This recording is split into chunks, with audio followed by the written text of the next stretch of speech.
So the Buddha gave one basic instruction, and that was to avoid all negativity.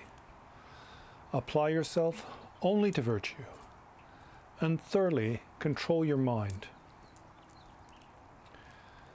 Now, from the comments I receive on YouTube, and what I gather is that some people think that controlling your mind is actually the source of our suffering. That if we try to control things, then that is the actual problem.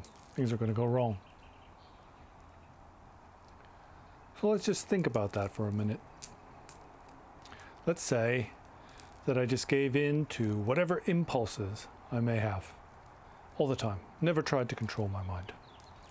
Get up in the morning, get in my car. I might be a little late to get to work. And so as I'm approaching the intersection, then the light turns red. And I just decide I'm just going to blast through, whatever. And I don't control that impulse. And I go through the red light. Well, if I'm lucky, things will turn out well. But if I'm unlucky, then I'm going to get caught by the police and given a ticket.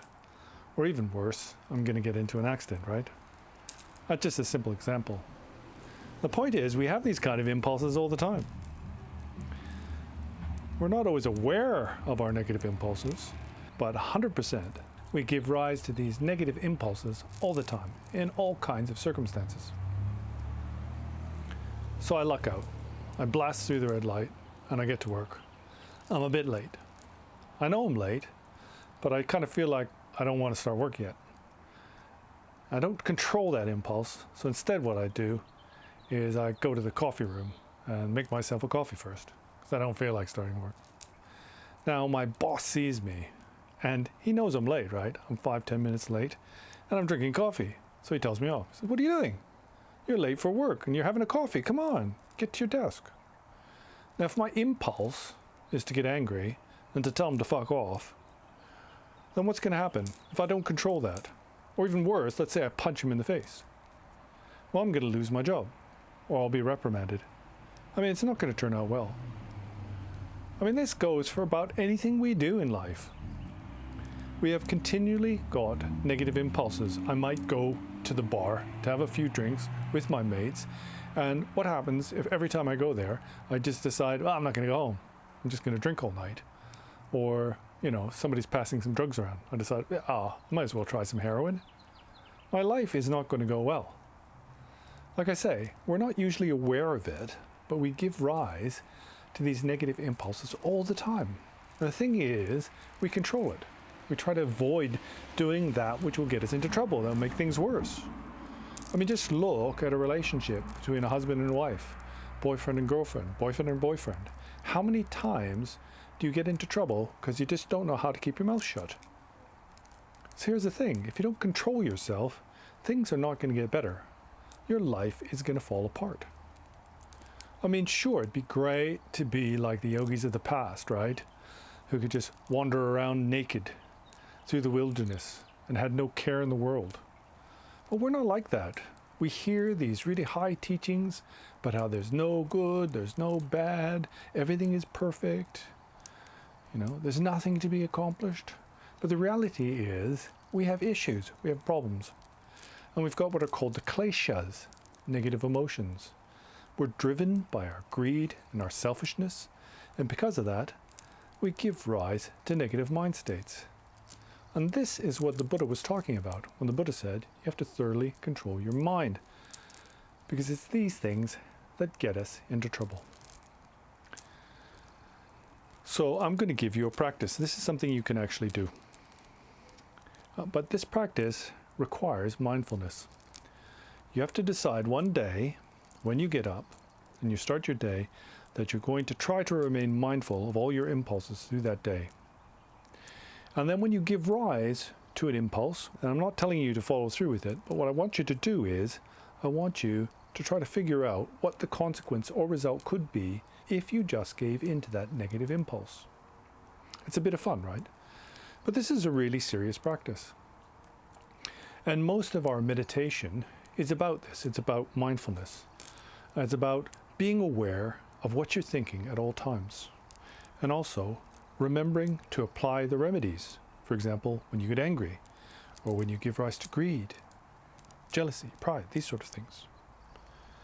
The problem is we don't have sufficient mindfulness. So in general, what happens is we give rise to an impulse. Before we're even aware of it, then we've done or said something that's made the situation worse. We've upset somebody, or we could get into a fight, right? We might get angry, but we're the ones who might end up getting beaten up.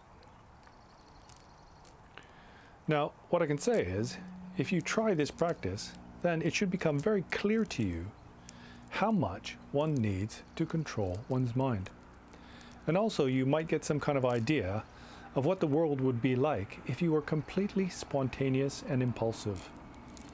I mean, I know they teach in the Buddha Dharma that you should have this spontaneous way of relating to reality, to the world. But the truth is, this is not a practice for ordinary beings.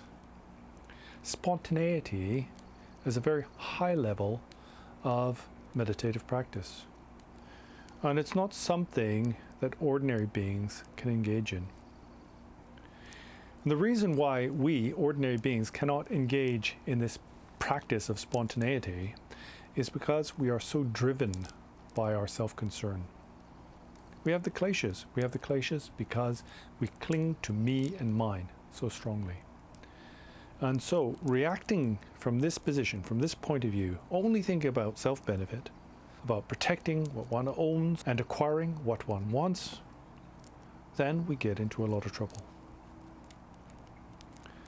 Now, if you develop true mindfulness, that, in the words of Shantideva, is the basis of all practice,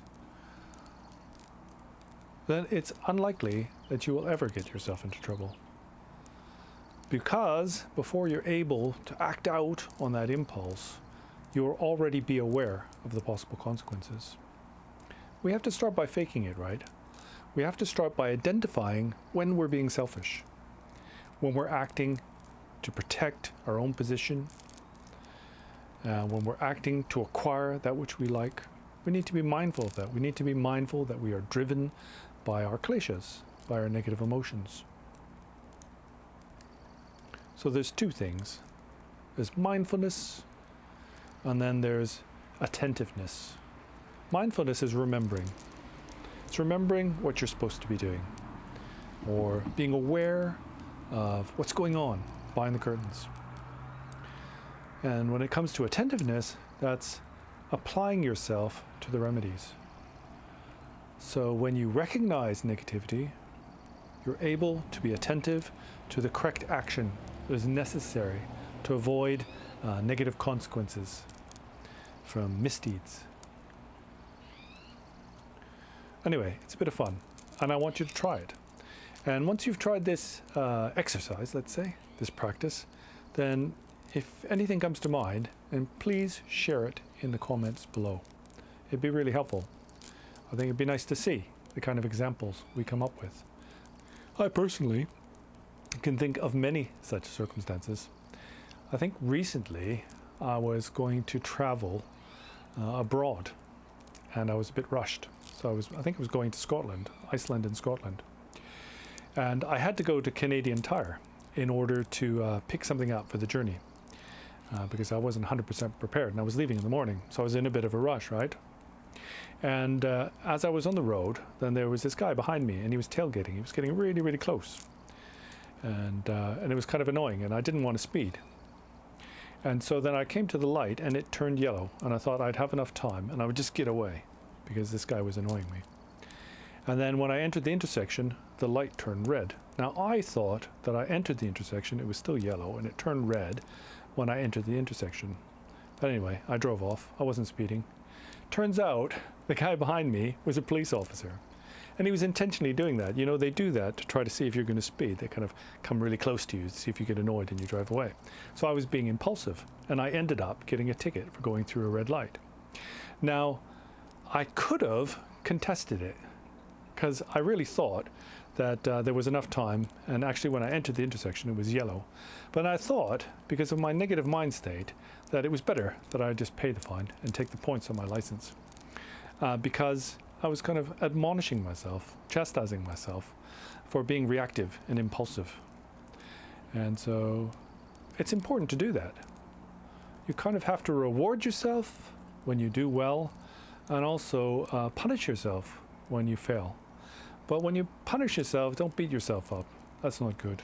Many people, when they practice the spiritual path, then what happens is they become too hard on themselves, try to force themselves to do really intense practice, etc., and get really down when they can't achieve their goals.